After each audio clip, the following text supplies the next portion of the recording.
Bonjour à toi, moi c'est Lily Prunel et bienvenue sur Entrepreneur Afro-Québécois. Aujourd'hui, nous sommes avec Ingrid de Abora Moulage 3D, voilà. Je ne sais pas si vous avez déjà entendu parler de moulage corporel. Sinon, c'est ce dont on va parler aujourd'hui et on a une passionnée avec nous et une spécialiste. Donc, on va commencer par la présenter. Qui est Ingrid et qu'est-ce que le moulage corporel 3D? Et moi, je suis Ingrid, donc maman de 4 petits cocos de 10 ans et moins. Donc la plus jeune a 2 ans et quelques mois. Wow. Épouse, jeune immigrée à Montréal depuis 5 ans à peu près, même un peu moins de 5 ans, bientôt 5 ans, pas encore. Et le moulage corporel, qu'est-ce que c'est? En fait, c'est de l'art, c'est une sculpture qu'on fait avec du plâtre ou avec de la résine ou ce qu'on veut comme matière, mais qui soit intemporel, c'est-à-dire qu'en fait ça ne change pas, ça ne s'alterne pas avec le temps, ça reste toujours la même chose et c'est vraiment le moyen de garder un souvenir d'un moment précis de sa vie. Donc moi je me suis vraiment centrée sur la naissance, la maternité, les bébés naissants, les enfants, la famille, le lien intergénérationnel. Donc créer un moulage, une œuvre d'art qui rappelle par exemple, je sais pas, ton grand-père est malade et tu sais qu'il va bientôt mourir, tu aimerais avoir un souvenir de lui. Le souvenir, c'est pas juste dans la tête, les souvenirs qu'on a en mémoire, mais c'est quelque chose que on peut tangible, palper, etc. Donc je vais aller mouler la main de ton grand-père et ensuite je pourrais le mouler avec vous ensemble, avec ta famille, si tu as un mari, si tu as des enfants, etc. On le fait ensemble et du coup vous aurez vraiment un souvenir de votre lien ensemble et qui ne bougera pas en fait. Tu sais, quand on a échangé il y a quelques semaines, tu m'as raconté un peu l'histoire derrière Abora, comment c'est arrivé. Et je trouve que c'est vraiment intéressant de connaître une histoire derrière une entreprise, derrière un entrepreneur, parce que ça permet à la personne avec qui, au client, j'ai envie de dire, de savoir. De cerner un petit peu. Et puis ça pose comme une base de confiance. Ok, je travaille avec cette personne parce que je connais son histoire. Je sais qu'elle ne fait pas seulement, excusez-moi, mais je vais le dire là, pour de l'argent. Non, parce que c'est de la passion et tout. Fait qu'on aimerait savoir pourquoi, d'abord comment et pourquoi le moulage corporel. Comme je vous disais, je suis maman de 4 enfants, donc j'ai des grandes sœurs aussi. Ma grande sœur avait moulé les petits pieds en fait de sa fille aînée. Et quand moi j'ai eu mon petit garçon, je me suis dit mais j'aimerais moi aussi mouler les pieds de mon fils et avoir un souvenir, etc. Une belle œuvre d'art juste pour nous, qui nous ressemble, etc. Et donc du coup j'avais demandé à ma sœur, Sandrine, Dizine, est-ce que tu peux me dire où est-ce que tu peux me donner les contacts de la personne qui a moulé les pieds de Ambre et tout. Et donc du coup elle m'a transmis les coordonnées. Donc la fille est venue chez moi, elle a moulé les pieds de Evan, il avait 10 jours à peu près. Et en fait ça s'est fait vraiment en 10-15 minutes. Et je lui ai posé des questions en fait à la fille, je dis mais d'où ça vient, comment ça s'est venu, etc. Et puis elle me racontait comme ça sans rentrer vraiment dans les détails. Et je m'étais dit dans ma tête, j'aimerais ça moi aussi avoir une activité comme ça où en plus tu vas vers les clients, tu te déplaces, tu peux aller dans la famille, où la personne peut venir, si tu as un atelier, tu peux le recevoir à l'atelier, etc. Puis c'est resté dans un coin de ma tête. Puis je me suis dit, non mais délire de l'art et tout ça, ça correspond pas à tes études de ressources humaines. Les parents, ils vont pas du tout, ils vont se dire non, pourquoi elle est artiste, non, ça va pas. Donc je me suis dit ok, puis là tu endors le truc dans un coin de ta tête et en fait à chaque naissance autour de moi, dans ma famille, je ferai toujours un kit qu'on achète dans les magasins, un kit de moulage tout frais, c'est une boîte avec de la pâte et du machin, on mélange le tout, il y a les explications et puis après on garde un souvenir, sauf que le produit n'est pas fini. Donc je vais vous montrer un exemple de moulage de Evan. Donc c'est, je vais le mettre comme ça, voilà. Donc les petits pieds que vous voyez à l'intérieur, ce sont les empreintes de Evan qu'on avait faites quand il avait 10 jours. Donc j'ai demandé justement à la mouleuse de me faire les empreintes avec l'inscription du nom, plus le fond, c'est moi qui l'ai choisi aussi, plus d'ajouter la date de naissance par exemple, etc. Donc elle l'a fait comme ça. Et moi j'avais l'habitude en fait, une fois que j'ai fait ça pour Evan, je voulais en fait garder des souvenirs. Je me suis dit, à chaque naissance, je ferai des moulages. Vient le moment où on a invité à postuler pour le PVT pour la France, pour le Canada. Donc en fait, on postule, on a nos PVT, donc on emménage, on se dit, allez hop, on vend tout à la Réunion, les enfants on les prend, on prend nos valises et on y va. Donc c'est notre aventure canadienne, donc on se dit, on y va. Et en fait, en arrivant ici, je me rends compte que je suis enceinte, mais je ne savais pas. Donc en fait, on est venu déjà, on était 5 dans l'avion, mais je n'étais pas au courant. Donc en décembre, je l'ai su, et puis là, je me suis dit, mais peut-être que c'est ma dernière grossesse. J'aimerais avoir un souvenir. Je sais qu'on peut faire les pieds, mais peut-être qu'on peut faire aussi le ventre de grossesse. Et là, je me suis renseignée, j'ai appelé, j'ai regardé sur Internet, etc. Et j'ai enfin trouvé quelqu'un qui faisait du moulage de grossesse. Donc, je l'ai appelée, elle est venue à la maison, elle a moulé mon ventre de grossesse. Puis, c'est à elle que j'ai posé la question. Donc là, on est à Montréal, on est en 2017.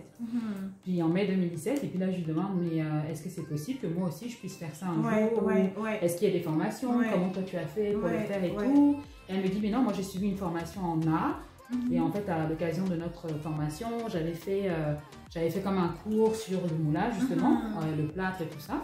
Et puis, mais à l'occasion, lorsque je vais faire des formations, si tu es toujours intéressé, bah, n'hésite pas, je t'en ferai part et puis tu pourras venir. Il faut poser la question. C'est ça, faut pas hésiter en fait. Toujours, moi, je suis curieuse.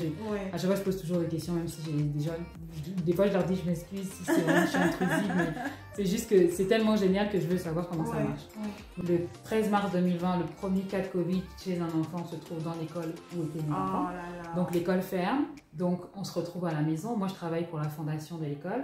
Comme il n'y a plus d'événements et nous, on est en charge des événements à l'école, bah, plus d'événements, plus d'école, tout est fermé. Donc, je perds mon travail.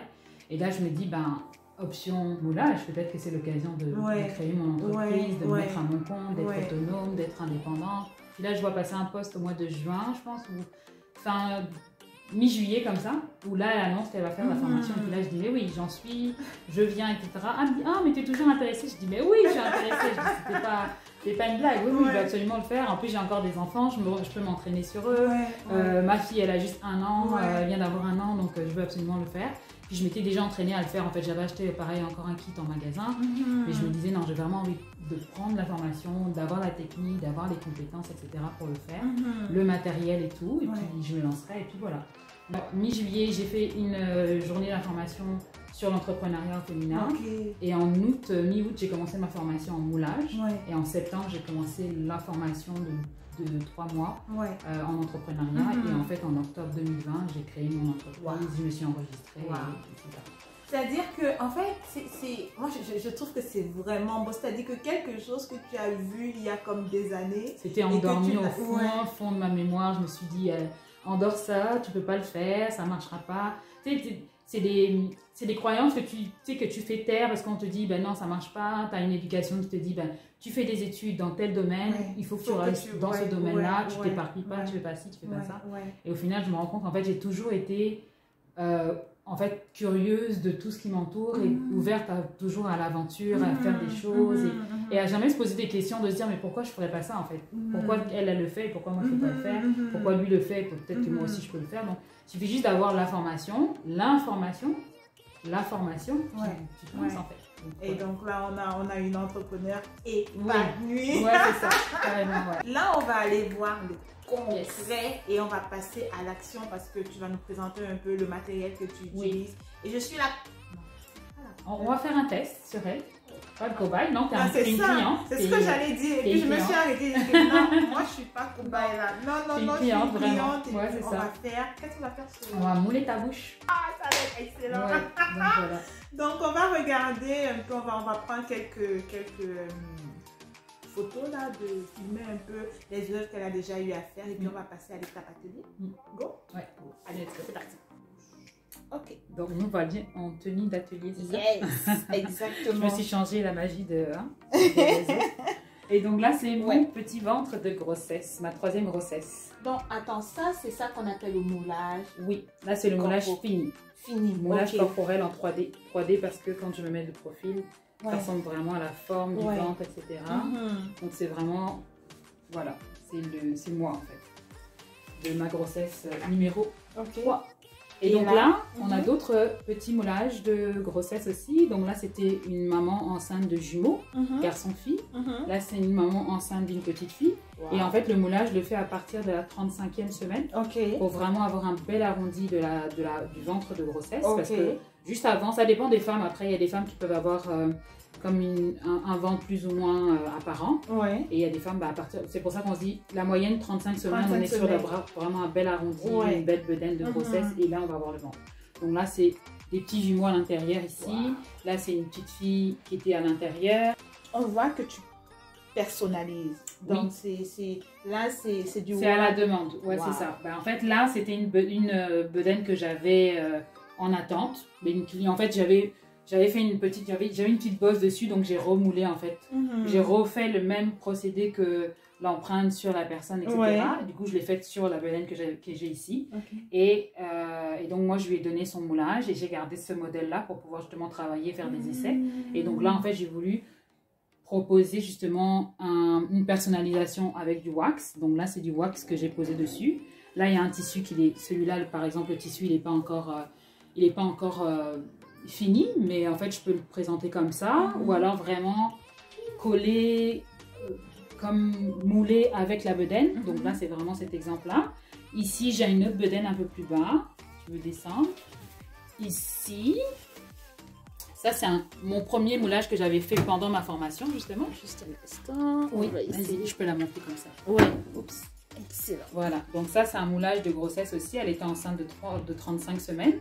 Et là, j'ai personnalisé en ajoutant du ruban à la demande de la cliente. Et la petite empreinte de son fils. Là, c'est moi qui ai écrit aussi avec mes petites mains. Donc, j'ai fait de la calligraphie, etc.